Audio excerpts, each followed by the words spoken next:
अस्सलाम वालेकुम and welcome back to another video. आप में से मुझे काफ़ी सारे लोगों के मैसेजेस आए कि अदनान भाई आप जो कंटेंट बना रहे हैं, वीडियोस बना रहे हैं, वो पिछले कुछ दिनों से एक तो उनकी फ्रिक्वेंसी भी कम है, यानी कि आप कम वीडियोस अपलोड कर रहे हैं, और दूसरा ये कि जो आपने वीडियोस अपलोड भी की हैं उसमें ठीक है, एक तो मैसेजेस आप डिलीवर करते हैं, लेकिन आप कोई थोड़े से डिस्टर्ब्ड हैं या थोड़े से सैड दिखाई दे रहे हैं। ऐसी क्या वजह है, ऐसा क्यों है, या जो कम अज़ कम कंटेंट है उसकी फ्रीक्वेंसी इतनी कम क्यों होगी हुई है? तो फर्स्ट ऑफ ऑल तो यार मैं उन लोगों का शुक्रिया अदा करता हूँ कि जिन लोगों ने मैसेजेस किए और मेरा हाल चाल पूछा, दुआएं भी दी कि अगर खुदा न खास्ता कोई मसला है तो अल्लाह करे वो ठीक हो। तो अल्लाह का शुक्र है, वैसे इन जनरल तो कोई मसला नहीं है, यानी कि मेरी ज़ाती हद तक तो कोई मसला नहीं है, लेकिन हाँ मसला है, और वो मसला है पाकिस्तान का। आपको पता है ख़ास तौर पर पिछले जो एक से डेढ़ साल में पाकिस्तान के साथ हो रहा है, वो पॉलिटिकल अनसर्टेनिटी की शक्ल में हो, वो इकनॉमिकल क्राइसिस की शक्ल में हो कि इकॉनमी बर्बाद हुई पड़ी है, तबाह हो रही है, बल्कि हो चुकी है, और तबाह और कैसे होती है। और उसके अलावा जो ऑन द टॉप है कि लॉलेसनेस जो पाकिस्तान में ऐसा ऐसा बढ़ती गई है पिछले 1.5 से 2 साल में, जब से इमरान खान की हुकूमत ख़त्म हुई, और उसके आफ्टर इफ़ेक्ट्स जो हमारी ज़िंदगियों पे आ रहे हैं, हर किसी की प्राइवेट ज़िंदगी में भी, या वैसे इन जनरल। अगर फ़र्ज़ करें मेरे साथ कुछ नहीं हुआ या मेरे किसी दोस्त के साथ कुछ बुरा हो गया, तो वो ज़ाहिर बात है मुझे डिस्टर्ब करेगा। अगर मैं उसके साथ सिंसियर हूँ तो ज़ाहिर बात है वो मुझे चीज़ परेशान करती है। तो बहुत ज़्यादा बुरी फीलिंग होती है, बहुत ज़्यादा सैडनेस होती है, बल्कि परेशान होते हैं हम लोग पाकिस्तान के लिए कि यार ये हमारे मुल्क के साथ क्या हो रहा है। अच्छा खासा मुल्क था और मुल्क है अभी भी, लेकिन ये अच्छा नहीं हो रहा। तो ये चीज़ें बिल्कुल डिस्टर्ब कर रही हैं, और इसकी वजह से ओवरऑल जो फीलिंग्स हैं या कंटेंट बनाने के लिए जो मोटिवेशन है वो भी थोड़ी डिस्टर्ब है। इसका मतलब ये हरगिज़ नहीं है कि काम नहीं बिल्कुल करते, काम करते हैं, लेकिन उतना का काम करते हैं जितना शायद सर्वाइवल के लिए ज़रूरी है। कोई बहुत ज़्यादा एक्साइटमेंट नहीं है कि भी मैं वीडियोस बनाऊँ, ज़्यादा से ज़्यादा वीडियो बनाऊँ, लोगों के साथ शेयर करूँ। हालांकि बिलीव मी, जो शेयर करने वाली बातें हैं वो तो बहुत ज़्यादा हैं, कंटेंट इतना बनाने वाला है, टॉपिक्स इतने ज़्यादा हैं जिसके ऊपर बात करने वाली है, लेकिन वो से थोड़ी मोटिवेशन डिस्टर्ब हुई है सिर्फ पाकिस्तान के हालात को देखते हुए, और वहाँ पे जो आम आवाम है उसको देखते हुए। आप लोगों से ना मैं एक छोटा सा मुख्तसर किस्सा शेयर करता हूँ। हमारे यहाँ पे एक पाकिस्तानी है, उन्होंने यहाँ पे जर्मनी में पहले स्टडी मुकम्मल की, उसके बाद जॉब स्टार्ट की, और अब माशाल्लाह ऐसा ऐसा उन लोगों ने थोड़ा अपना कारोबार भी स्टार्ट कर लिया, थोड़ा बिजनेस भी कर रहे हैं, और वो जॉब भी कर रहे हैं, काम भी कर रहे हैं। वो पिछले कुछ अरसे से कोशिश कर रहे थे अपनी कंपनी में, आईटी के बिजनेस में है वो अपनी कंपनी के साथ या लोगों के साथ, कस्टमर्स के साथ डील कर रहे थे कि किसी तरीके से वो कन्विंस करें यहाँ की किसी आईटी कंपनी को, और वो पाकिस्तान में छोटा मोटा सेटअप बनाएं और वहाँ से ह्यूमन रिसोर्स को प्रोवाइड करें यहाँ पे जर्मनी कंपनीज को सर्व करने के लिए आईटी इंडस्ट्री में। आपको याद होगा कि इस साल जनवरी के एंड में तकरीबन पाकिस्तान में एक बड़ा पावर ब्रेक डाउन हुआ था। कोई एक ग्रिड शायद ट्रिप कर गए थे, जिसकी वजह से बहुत सारे मुख्तलिफ सिटीज़ के अंदर पावर का डाउनफॉल था, और कई घंटों तक रहा था, शायद 10-12 घंटों तक रहा था, जो कि ठीक ठाक सवेयर था। और ये न्यूज़ ठीक ठाक न्यूज़ बना कि पावर पाकिस्तान में डाउनफॉल हुआ है, या तो खुदा न खासा कोई धमाका हो गया है या कुछ और है, डिफरेंट न्यूज़ भी थी, लेकिन वो पावर का डाउनफॉल था वो दिन। और उसके चंद दिन बाद पेशावर में मस्जिद में धमाका हुआ था और बहुत सारे लोग शहीद हो गए थे। ये जनवरी के एंड की बात है, 2023 जनवरी की। फरवरी के फर्स्ट वीक में उनकी मीटिंग थी कंपनी के साथ, जिसमें उन लोगों ने उस पाकिस्तानी ने प्रपोजल देना था, जिस भी कंपनी के साथ मीटिंग थी, कि उनके आइडिया क्या है, वो उनके पास क्या प्रोजेक्ट है या क्या प्रपोजल है, कितना ह्यूमन रिसोर्स पाकिस्तान से अरेंज करके वहाँ पे एक बैक ऑफिस बनाएंगे। उस प्रपोजल के मुताबिक तकरीबन इनिशियल बेसिस पे 2 से 4 या 5 इंजीनियर्स की हायरिंग थी कि 5 लोगों से 5 इंजीनियर से वो स्टार्ट करेंगे प्रोजेक्ट को, और उनका इरादा था तकरीबन ये 10 से 15 इंजीनियर्स तक या 20 इंजीनियर्स तक भी हम लोग अपनी टीम बनाएंगे पाकिस्तान से, और बैक ऑफिस वहाँ बना के वहाँ से सपोर्ट दिया करेंगे यहाँ पे जर्मनी में आईटी इंडस्ट्री में किसी कंपनी को। ये प्रपोजल उन्होंने फरवरी के फर्स्ट वीक में दिया, लेकिन उसके एक हफ्ते पहले चूँकि पाकिस्तान में ये 2 इवेंट्स हो चुके थे। वो बताते हैं कि अब ज़ाहिर बात है किसी भी कंपनी ने किसी दूसरे मुल्क में इन्वेस्टमेंट करनी है, चाहे उसने बेशक 1 रुपये की भी इन्वेस्टमेंट करनी है, वो ज़ाहिर बात है उस मुल्क के लोकल हालात को, खबरों को देखते हुए करेगी कि जिस मुल्क में भी मैं जा रहा हूँ, बेशक अपना 1 यूरो भी लगा रहा हूँ या 1000 यूरो लगा रहा हूँ, तो मेरा वो 1000 यूरो रिकवर होगा कि नहीं होगा, या वो मैं पैसे इन्वेस्ट करने के बाद स्टेबिलिटी महसूस करूँगा, अपने बिजनेस को ग्रो करूँगा, उसके ऊपर मैं तवज्जो दूंगा, या अगर उस मुल्क में फ़र्ज़ करें हालात मज़ीद ख़राब हो रहे हैं, वो पॉलिटिकल ख़राब हो रहे हों, या खुदा ना खासा वो मुल्क जंगी सूरत में हो, तो मेरी इन्वेस्टमेंट का क्या होगा। हर मुल्क का ये कंसर्न होता है। تو وہ کہتے ہیں چونکہ وہ ہماری پہلی میٹنگ تھی آفٹر سو مینی کنورسیشنز اور ای میلز، پہلی پراپر میٹنگ تھی، تو اس میں انہوں نے پریزنٹ کیا اپنے آپ کو، اور آئیڈیا ان کا جو پرپوزل تھا وہ کمپنی نے ایکسیپٹ کیا اور اپریشیٹ بھی کیا، لیکن انہوں نے کہا کہ نہیں فی الحال ابھی اس کو اس کے اوپر ہم لوگ تھوڑا ورک آؤٹ کرتے ہیں اور تھوڑی چیزوں کو ایویلویٹ کرتے ہیں اور پھر مزید اس کے اوپر دوبارہ بات کریں گے، ابھی فی الحال ہم اس کو ڈن نہیں کرتے۔ مختصر قصہ یہ کہ تقریباً 1.5 ہفتہ پہلے ان کی وہ میٹنگ ہوئی دوبارہ اسی کمپنی کے ساتھ کہ جی تھوڑا بتائیں انیشیٹو ہم لیتے ہیں، اس کو آگے کس طرف لے کے چلنا ہے۔ تو وہ بتاتے ہیں کہ پچھلے وہ جب فروری میں میٹنگ ہوئی تھی تب وہ 2 انسیڈنٹ ہوئے ہوئے تھے، اب جب دوبارہ میٹنگ ہوئی ہے تو اب کم از بیش پاکستان میں ایٹ لیسٹ کچھ 6-7 ڈفرینٹ دھماکے شماکے ہونا دوبارہ سٹارٹ ہو چکے ہیں، دھماکے 6-7 ہوئے ہیں پاکستان میں، آپ کو پتا ہے۔ وہ الگ بات ہے کہ میڈیا میں اس طرح نہیں دکھائے جا رہے، جو لیگیسی میڈیا ہمارا، جو کہ میں اس کو اب تو بکاؤ میڈیا کہوں گا، کہ وہ پاکستان کی کوئی بھلائی نہیں کر رہے، کہ صرف جو اپنی بائسنس میں جو ان کو ایڈز دیتے ہیں صرف ان کا بیانیہ دکھاتے ہیں لوگوں کو، عام لوگوں تک جو گراؤنڈ ریئلٹیز ہیں وہ چھپا کے رکھتے ہوئے ہیں۔ اس میں بھی ڈفرینٹ منطق ہو سکتی ہے، لیکن کم از کم وہ پاکستان کا بھلا نہیں کر رہی ہے تو فور شور ہے۔ تو کہتے ہیں چونکہ ظاہری بات ہے کمپنی نے انویسٹمنٹ کرنی تھی اپنے آفس کے لیے بنانے کے لیے بھی اور ٹیم بلڈنگ کے لیے بھی انہوں نے انویسٹمنٹ کرنی تھی، تو انہوں نے جو 1.5 ہفتہ پہلے جو میٹنگ ہوئی تو اس میں میٹنگ کے بعد انہوں نے کہا کہ ٹھیک ہے جی ہم نے یہ سارا ایویلویٹ کیا، پروسیس کو دیکھا، سارے پروز اینڈ کونس دیکھی، لیکن اس کے بعد ہم ابھی اس نتیجے پہ ہیں کہ فی الحال ہم اس چیز کو ابھی امپلیمنٹ نہیں کر سکتے۔ اور امپلیمنٹ کرنے میں ظاہری بات ہے انہیں پتا ہے کہ جو پاکستان میں پولیٹیکل سچویشن ہے یا جو انفارچونیٹلی لا لیسنس بڑھتی جا رہی ہے وہ اس کا امپیکٹ کسی بھی صورت میں ہو سکتا ہے۔ تو وہ مختصر میٹنگ میں ان لوگوں نے اس کو رفع دفع کر دیا، بلکہ ایک طرح سے ریفیوز کر دیا کہ یہ امپلیمنٹ نہیں ہوگا۔ اب اس چیز کا امپیکٹ آپ لوگ دیکھو کیا ہوگا۔ کیا اس کا نقصان اس کمپنی کو ہوا جو وہاں پہ بزنس کرنا چاہ رہی تھی اور بعد میں بزنس نہیں کیا؟ نہیں، اس کمپنی کا کوئی نقصان نہیں ہوا، کیونکہ وہ اس نے اگر پاکستان میں امپلیمنٹ نہیں کرے گی، اس کو نظر آتا ہے جی کہ میں جو ہیومن ریسورس کسی اور دوسرے ملک سے ہائر کر سکتی ہوں، اس کے لیے انڈیا اویلیبل ہے، بنگلہ دیش اویلیبل ہے، ویتنام میں بہت سارا بزنس جا رہا ہے اور بہت سارے کنٹریز اویلیبل۔ کیا اس پاکستانی کا نقصان ہوا؟ شاید اس پاکستانی کا تھوڑا سا نقصان ہوا، لیکن زیادہ نقصان نہیں ہوا۔ لیکن اس میں سب سے بڑا نقصان پاکستان کا ہوا۔ آپ امیجن کرو کہ کتنی فارن ڈائریکٹ انویسٹمنٹ ہے۔ فارن ڈائریکٹ انویسٹمنٹ کا مطلب دنیا سے وہ دوسری کمپنیز جو پاکستان میں پروجیکٹس لگا کے وہاں پہ انویسٹمنٹ لے کے آتی ہیں، ایک تو وہ ظاہری بات ان کے ذمہ ہوتا ہے کہ اپنا بزنس کو رن کریں گے، اپنے بزنس کو گرو کرنے کے لیے، اور پاکستان میں چونکہ ہیومن ریسورس تھوڑا سستا ہے تو وہاں سے کام کروانے کے لیے، لیکن ایٹ دی اینڈ وہ اس ملک کی اکانومی کے لیے بہتر ہوتا ہے، کیونکہ بھائی آپ یہ سیدھی سی بات ہے کہ آپ کو باہر سے پیسے آنے ہیں۔ اب اس معاملے میں بھی وہ نقصان پاکستان کا ہوا۔ 2018 میں جب عمران خان کی حکومت آئی تھی تو جو فارن ڈائریکٹ انویسٹمنٹ کے نام پہ پیسے پاکستان میں آتے تھے جو ڈیفرنٹ کمپنیز دنیا میں لگاتی تھی، وہ تقریباً $1.8 بلین تھے پر ایئر، فسکل ایئر 2018 میں۔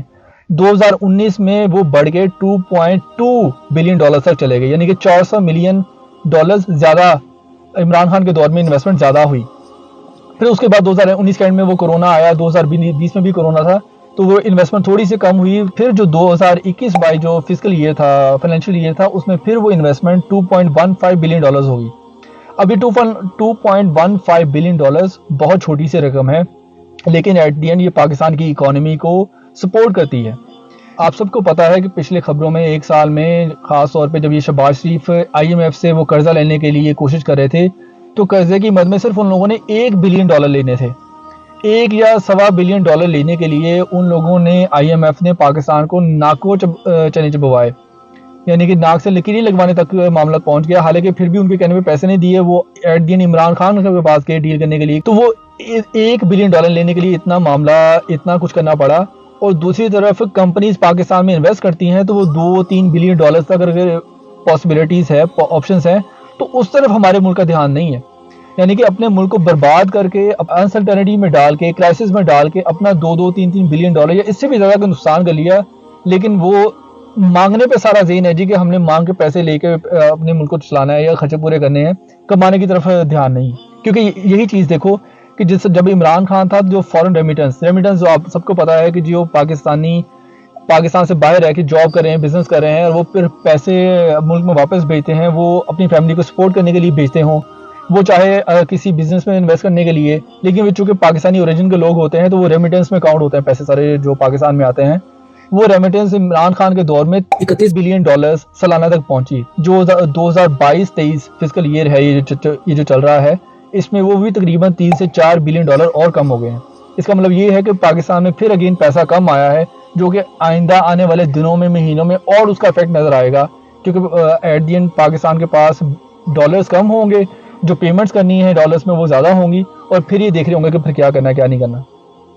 ये तो मेरे अपने एक्सपीरियंस में है। मिड 2020 से लेके मिड 2022 तक 2 सालों में उन 3 पाकिस्तानियों ने 2 लाख यूरो पाकिस्तान भेजे। हालांकि वो यहाँ पे जॉब्स करते हैं, ठीक है, माशाल्लाह चूंकि पढ़े लिखे हैं और जॉब्स अच्छी हैं तो वो अच्छा कमा लेते हैं, लेकिन ये इसके बावजूद भी अगर वो 3 लोग हैं 2 सालों में 2 लाख यूरो बचा रहे हैं तो ये ठीक ठाक फिगर है। इससे अगर आप एवरेज निकालो तो हर बंदा एक साल में तकरीबन 33,000 यूरो पाकिस्तान भेज रहा है। वो अपने सारे यहाँ पे खर्चे पूरे कर रहा है, अगर उसकी फैमिली है तो फैमिली के खर्चे भी पूरे कर रहा है। अपनी सारी ज़िंदगी की ज़रूरियात पूरी करने के बाद अगर उसके पास पैसे बचते हैं तो वो कहाँ भेज रहा है? पाकिस्तान भेज रहा है, अपने मुल्क भेज रहा है, अपने लोगों के लिए,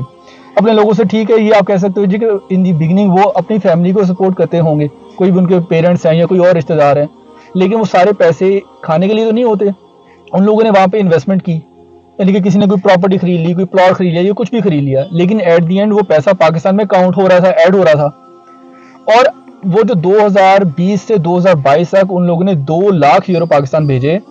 जब से इमरान खान की हुकूमत गई वो उनका ट्रस्ट ही वो खत्म हो गया सारा। और 2022 से 2023 उन लोगों ने, किसी ने 6,000 यूरो भेजा हुआ था, किसी ने 5 भेजा है, किसी ने 8 भेजा हुआ है। सिर्फ उतने पैसे पाकिस्तान भेजे जितना वो कहते हैं कि हमें हमारी फैमिली को सपोर्ट करने की जरूरत थी, उसके अलावा हमने कोई पैसा नहीं भेजा। तो ये वो फैक्टर्स हैं जो आहिस्ता आहिस्ता रोल प्ले कर रहे हैं, और इस तरह के और मुमकिन है हज़ारों लोग होंगे जिन लोगों ने पैसे नहीं भेजे, और अल्लाह ना करे ये मजीद और गिरती जाएंगी तो ये अगेन पाकिस्तान का नुकसान है। ये बात कहाँ जाके रुकेगी? और ये हमारे जो मलिशियस माइंडेड वहाँ पे करप्ट लोग हैं जो इक़्तिदार में किसी तरीके से आ गए हैं, तो उनको ये बात समझ नहीं आ रही कि वो अपनी नापुख्ता पॉलिसियों की वजह से, बल्कि लॉलेसनेस जो उन लोगों ने बढ़ा दी है पाकिस्तान में, उसकी वजह से मुल्क को किस तरफ लेके जा रहे हैं। आहिस्ता आहिस्ता अनफॉर्चुनेटली मुल्क अनार्की की तरफ जा रहा है, लेकिन उनको ये बात समझ नहीं आ रही। और उस प्रॉपर्टी में भी मुझे याद आया, 2 लाख डॉलर इन्वेस्ट करके प्रॉपर्टी 3 करोड़ की खरीदी थी वहां पे, तो वो प्रॉपर्टी की कीमत अभी भी वहां पे 3 करोड़ की है, बल्कि उससे भी कम हो चुकी है, क्योंकि वो खरीद ही कोई नहीं रहा, कोई इन्वेस्ट नहीं कर रहा। और दूसरी तरफ से जो डॉलर 140-45 का था, अब वो 300 पे पहुंचा हुआ है, या अब ठीक है जो 290 का 300 के करीब डॉलर है। तो इसका मतलब ये है कि जो उनकी इन्वेस्टमेंट थी एक्चुअली वो हाफ रह गई है। उन लोगों ने 2 लाख इन्वेस्ट किए थे, अब अगर वो आज अपने पैसे को रिकवर करना चाहें तो अब वो तो पता नहीं रिकवर होते भी या नहीं होते, लेकिन अगर वो करें भी तो वो 1 लाख डॉलर रह गए। 1 लाख का नुकसान हुआ उनको 2 सालों में। तो अगर यही चीज़ होती रहेगी तो कौन पाकिस्तान में इन्वेस्ट करेगा? तो यार ये फैक्टर्स हैं, ये बात है जो मैं ये नहीं कहना चाहता कि परेशान करती है, परेशान भी करती है कि ज़ाहिर बात है जब आप देखते हो आपका अपना मुल्क किसी सही सिमत में नहीं जा रहा, किसी तरक्की वाले रास्ते पे नहीं जा रहा, बल्कि तरक्की तो दूर की बात है, डाउनफॉल की तरफ जा रहा है। और वहाँ पे लोग अब ज़िंदगी इतनी मुश्किल हुई पड़ी है, रोटी को तरस रहे हैं। या मैं जितने भी अपने जानने वालों से बात करता हूँ, अगर फ़र्ज़ करें, या दोस्तों से बात कर रहा हूँ, अगर वो अपनी फैमिली से बात करते हैं, तो हर दूसरा बंदा कोशिश कर रहा है कि पाकिस्तान से बाहर आ जाए। जिसके लिए वैसे मैंने खुद भी मटीरियल आपको पता है, मैंने बनाया, वीडियोस बनाई हैं कि पाकिस्तान से बाहर आने के लिए जो लीगल वेज हैं तो वो प्लीज़ इख्तियार करें, गलत तरीक़ों से पाकिस्तान से बाहर ना आएँ, क्योंकि उसके बाद आपकी ज़िंदगी और ज़्यादा मुश्किल में होगी। वो लहदा टॉपिक, उसमें मैंने वैसे एक और वीडियो बनाई है, पहले आपने वो देखी होगी, अगर प्लीज़ किसी ने नहीं देखी तो वो जाकर देखें कि किसी कंसल्टेंट के हाथ में अपना नुकसान ना करवा लीजिएगा। एक तो वो काम ना करें, और दूसरा ये जो फैक्टर्स मैंने आपसे मेंशन किए हैं कि हाँ हमारे मुल्क में जो हालात हैं उसकी वजह से जो सोच है वो परेशान करती है, और फिर उस परेशानी में या उस सैडनेस में फिर वो मोटिवेशन उस तरह नहीं रहती कि भाई मैं कोई बहुत खुश होके कंटेंट बनाऊं, वीडियोस बनाऊं। हालांकि आपने देखा होगा मैं तकरीबन हर वीडियो में बात करता था कि भाई आपसे किसी टूर पे मुलाकात होगी, लेकिन आज तक मैंने अभी तक मैंने कोई टूर नहीं किया। उसकी सबसे बड़ी वजह ये कि जो एक्साइटमेंट है इंटरनली वो उस तरह फील नहीं हो रही। इसका मतलब ये भी हरगिज़ नहीं है जी कि हम आगे काम नहीं करेंगे या वीडियोस नहीं बनाएंगे, या वीडियोस बनाना तो एक दूसरा टॉपिक है, वैसे ज़िंदगी में अपने की बेहतरी के लिए कोशिश नहीं करेंगे। या इसका मतलब ये भी नहीं है कि वो जो पाकिस्तानी किसी कंपनी के साथ कोशिश कर रहा था प्रोजेक्ट लेने की तो वो आइंदा आगे नहीं करेगा। बताने का मकसद ये है कि हाँ ये जो हालात हैं इसमें जो लोग सफ़र कर रहे हैं वो सिर्फ पाकिस्तान में नहीं है, पाकिस्तान से बाहर भी हैं। पाकिस्तान में जो लोग सफ़र कर रहे हैं वो डेफिनेटली ज़्यादा है, کیونکہ وہاں میں تو انفارچونیٹلی لوگوں کو زندگی کے لالے پڑے ہوئے ہیں، کھانا پینا تو ایک دور کی بات رہ گئی۔ اگر کوئی بندہ بات کرتا ہے، کوئی اپنی اپریشین شو کرتا ہے کسی پولیٹیکل پارٹی کے ساتھ، یا اور اگر وہ اپریشین شو نہ بھی کرے، وہ صرف ایک اچھی رائے کے طور پہ اپنی سوچ کو صرف اظہار کرنے کی کوشش کرے، تو اس کو پکڑ کے لے جاتے ہیں یا اس کے ساتھ برا سلوک کرتے ہیں یا اس کی زندگی کو تباہ کر دیتے ہیں۔ یہ ایک پوائنٹ تھا جو سب سے پہلے آیا کہ فرض کریں پاکستان میں کسی جرمن کمپنی نے اپنی ٹیم بنائی ہوئی ہے، انہوں نے کہنے 15 یا 20 انجینئرز ہائر کیے ہوئے ہیں، اب وہ 20 انجینئرز لائیو کام کر رہے ہیں، اور وہ کام کر رہے ہیں تو یہاں پہ کمپنی چل رہی ہے فرض کریں۔ اب امیجن کریں ان میں سے ایک یا دو بندے یا تین بندے بھی یا زیادہ بندے بھی کسی کے متعلق کوئی رائے دے دیتے ہیں، پولیٹیکل پارٹی کے متعلق رائے دے دیتے ہیں، اور پولیس ان کو اٹھا کے لے جائے، یعنی کہ صرف ان کو اپنی اظہار رائے بھی کرنے کی اجازت نہیں، تو وہاں پہ یہ لوگ کیسے انویسٹمنٹ کریں گے؟ ان لوگوں نے اپنا بزنس تھوڑی تباہ کرنا ہے کہ ایک طرف ان لوگوں نے انویسٹمنٹ کی ہو فرض کرو کسی بھی ملک کے اندر، اور دوسری طرف سے وہ بندے جو کام کرنے والے ہیں وہ وہاں پہ اویلیبل ہی نہ ہو، یا فرض کریں وہ جس بلڈنگ میں کرائے کی بلڈنگ اگر ہوگی وہاں پہ وہ کام کر رہے ہیں، وہ کرائے کی بلڈنگ امیجن وہ کسی کو پولیٹیکل پارٹی کے بندے کی تھی، اب ہمیں نہیں پتا، یہ جرمن کمپنی کو نہیں پتا کہ یہ کس کی افیلیشن ہے کس کی نہیں ہے، انہوں نے ایک سوٹیبل جگہ دیکھی کہ ہاں یہ فرض کریں بنتی ہے، ریزنیبل جگہ ہے، تو یہاں پہ ہم اپنا آفس بنا لیتے ہیں۔ اب فرض کریں وہ کسی بھی وجہ سے اس پولیٹیکل پارٹی کے بندے کو جو حکمران ہیں ان لوگوں نے تباہ کرنا ہے، تو اٹھا کے آگے اس کی چونکہ بلڈنگ اس کی تھی تو وہ تباہ کرنا سٹارٹ کر دیں یا بند کر دیں، اور وہ آفس بھی بند ہو گیا، حالانکہ وہ اس آفس میں لڑکے جو کام کر رہے تھے وہ اگر جرمن کمپنی ہے یا کسی بھی ان کی اور کمپنی ہے اس کو سرو کر رہے تھے۔ تو چیزیں یہ جو لوگ کہتے ہیں نا جی کہ پالیٹکس سے ہم لوگ دور ہیں، ہمارا کوئی لینا دینا نہیں ہے، اس چیز کو بھی آپ لوگ انڈرسٹینڈ کرو، ہر بندے کی زندگی کو پالیٹکس افیکٹ کر رہی ہوتی ہے، وہ اچھی کرے افیکٹ یا برا کرے، اس کا افیکٹ کیسا ہو، لیکن ایٹ دی اینڈ جو بھی پولیٹیکل ڈیسیجن ہوتے ہیں کسی بھی ملک کے اندر وہ وہاں کے لوکل لوگوں کی زندگی پہ ڈائریکٹ افیکٹ کر رہے ہوتے ہیں، انڈائریکٹ بہت سارے لوگوں پہ، لیکن ڈائریکٹ کم از کم وہاں کے رہنے والے لوگوں پہ۔ تو پاکستان میں یہ جو پولیٹیکل سٹیبلٹی آنی یہ بہت زیادہ ضروری ہے، اور اس پولیٹیکل سٹیبلٹی کا مطلب یہ ہے کہ جہاں پہ عوام راضی ہو کہ ہم لوگ کس کو اپنا حکمران مانیں گے۔ اگر یہ زبردستی فرض کریں عمران خان کو اٹھا کے کبھی کسی جیل میں کبھی کسی جیل میں، اور پھر اس کے بعد کہتے ہیں جی کہ ہم اس کو الیکشن نہیں لڑنے دیں گے، اس کی پارٹی کو الیکشن نہیں لڑنے دیں گے، فرض کریں دھاندلی کر کے یہ کچھ کر بھی لیتے ہیں، کوئی اور حکمران آ بھی جاتی ہے، تو جب تک عوام ہی نہیں مانیں گے اس ملک میں پیس ہی نہیں ہوگا، یعنی کہ وہ استحکام ہی نہیں آئے گا، اور جب تک استحکام نہیں آئے گا تو ملک آگے کیسے بڑھے گا؟ لیکن یہ اتنی چھوٹی سی بات ہمیں سمجھ آ جاتی ہے، لیکن پتہ نہیں حکمرانوں کو کیوں سمجھ نہیں آتی، کیونکہ شاید ان کو پتا ہے کہ اگر پاکستان میں استحکام آئے گا تو جو ان کی دکان ہے وہ بند ہوگی، جو وہ غیر قانونی طور سے عام عوام کو بیوقوف بنا ہوا ہے اور ملک کو تباہ کرتے جا رہا ہے۔ ملک میں استحکام آنا بہت زیادہ ضروری ہے، اور یہ پہلا سٹیپ ہے کسی بھی ملک کی ترقی کے لیے، کیونکہ وہ ملک ایک تو خود چیزیں پروڈیوس کرے اور باقی دنیا کو بیچے، یا اگر وہ کوئی ایسی سروسز دے جو باقی دنیا خریدے، تبھی پیسہ اس کے پاس ہوگا اور تبھی وہ استحکام آئے گا، کم از کم فائنینشلی استحکام آئے گا۔ اور فائنینشل جو سٹیبلٹی ہوتی ہے وہ زندگی میں بہت زیادہ ضروری ہے ہر چیز کو ڈیل کرنے کے لیے۔ بہت زیادہ ایموشنل پرسن نہیں ہوں، لیکن ایٹ دی اینڈ ایموشنز ہماری زندگی کا حصہ ہوتے ہیں۔ جب ہم دیکھ رہے ہیں کہ ہمارا گھر تباہ ہو رہا ہے یا ملک تباہ ہو رہا ہے تو پھر ظاہری بات ہے ایموشنل بندہ ہوتا ہے۔